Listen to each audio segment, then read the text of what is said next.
Ci troviamo a Serravalle, in piazza Flaminio. Su questa piazza si affacciano molti edifici storici. Alle mie spalle si trova il Museo del Cenedese.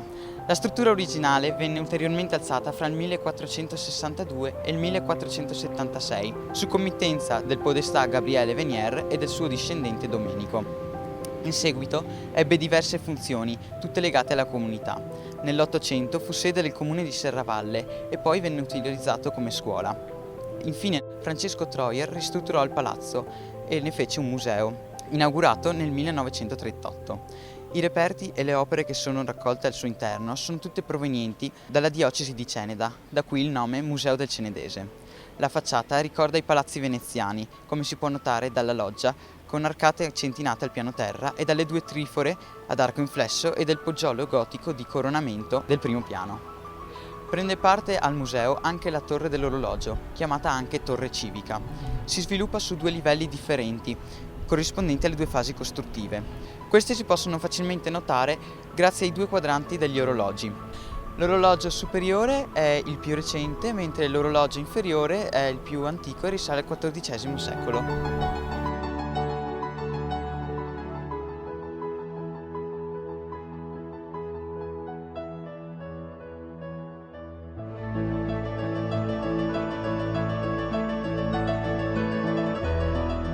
Questo ampio spazio è dominato da due affreschi. Il primo è il Leone di San Marco tra la giustizia e la temperanza. Quest'opera riconduce ulteriormente all'influsso veneziano giunto a Vittorio Veneto in quel periodo. Il secondo invece è la Madonna col Bambino in trono, tra Sant'Andrea, Sant'Augusta e il committente, il podestà Girolamo Zane.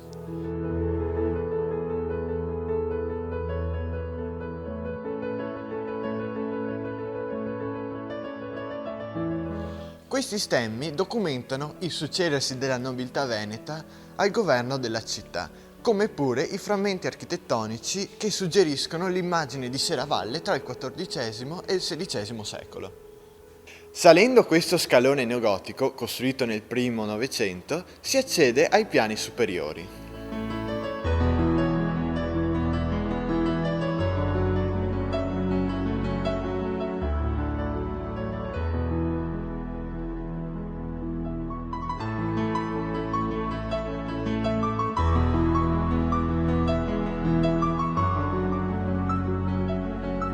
Questa sala, che conserva l'aspetto assunto dopo i restauri degli anni 30 del Novecento ad opera di Francesco Troyer, si riunivano il maggior e il minor consiglio della comunità cittadina.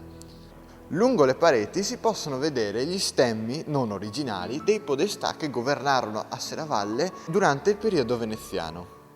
L'opera principale esposta in questa stanza è il Leone di San Marco tra i santi Sebastiano e Andrea, San Rocco e San Francesco.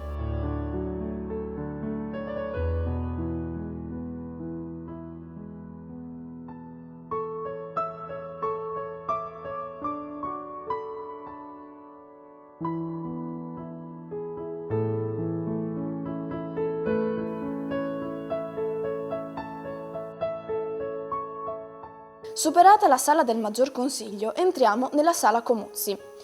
Essa raccoglie molte opere legate alla confraternita dei Battuti. Molte infatti provengono dalla chiesa di San Lorenzo.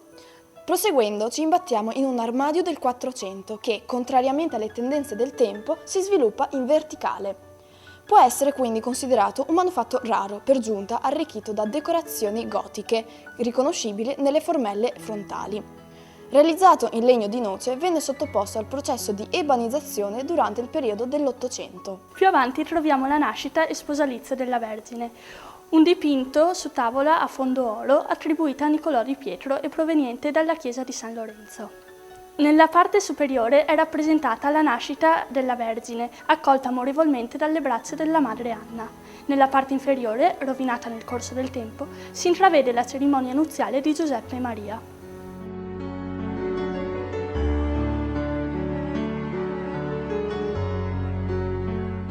Un'altra opera significativa è un polittico rappresentante la Madonna della Misericordia fra i santi Marco e Lorenzo, attribuita ad Antonio Zago. Nel dipinto centrale si può vedere la Madonna che avvolge e protegge, grazie al suo mantelli battuti, in atto di preghiera. Questo soggetto viene ripreso anche in altre due opere. I santi Lorenzo e Marco sono rappresentati ai lati e sono i protettori della confraternita dei battuti. Essi sono riconoscibili rispettivamente dalla graticola con cui il santo venne bruciato e dal libro.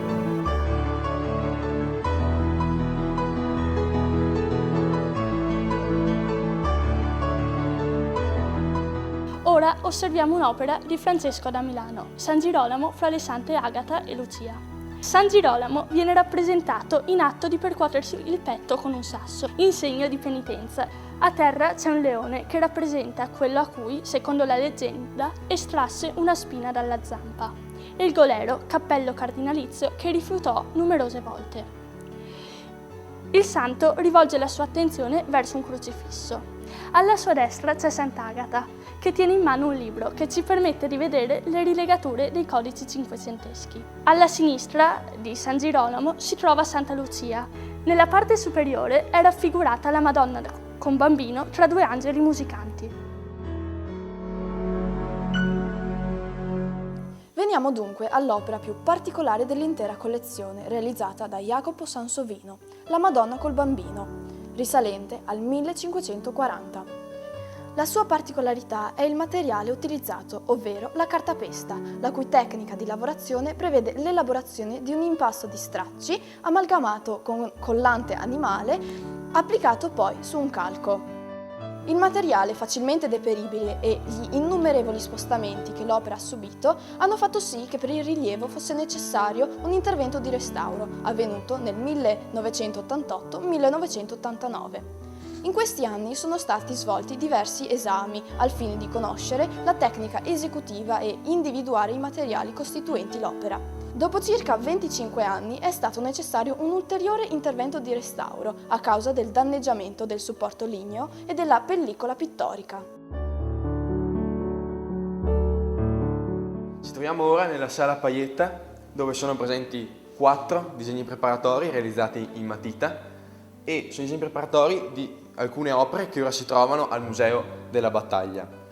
Molto interessante è questo disegno che rappresenta una battaglia tra i cenedesi e i da Camino e si può notare dai peculiari araldi che reggono i soldati che quindi rappresentano gli stemmi delle due fazioni.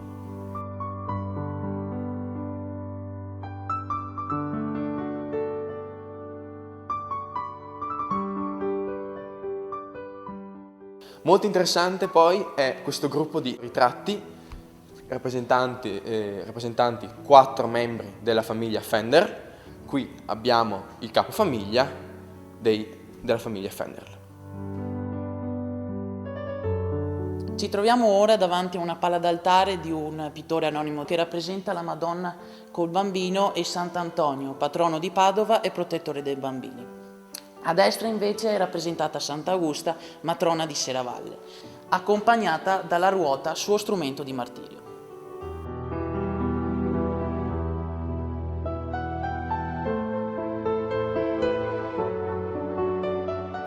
Ci troviamo ora davanti all'autoritratto di Paietta, noto pittore di Serravalle, nato nel 1845.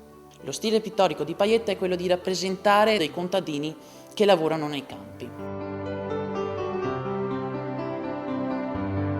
Ci troviamo ora davanti alla tavola chiamata L'Odio, proprio di Pietro Paietta.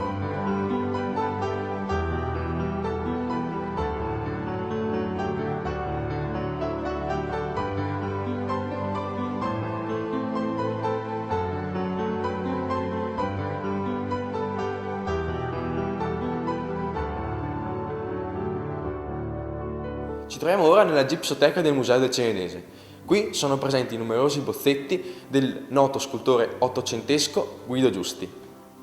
I bozzetti sono realizzati in gesso e sono quelli preparatori, ovviamente, per le definitive opere in marmo. L'unica opera in marmo presente in questo piano è il mezzobusto raffigurante la moglie o la sorella di Guido Giusti.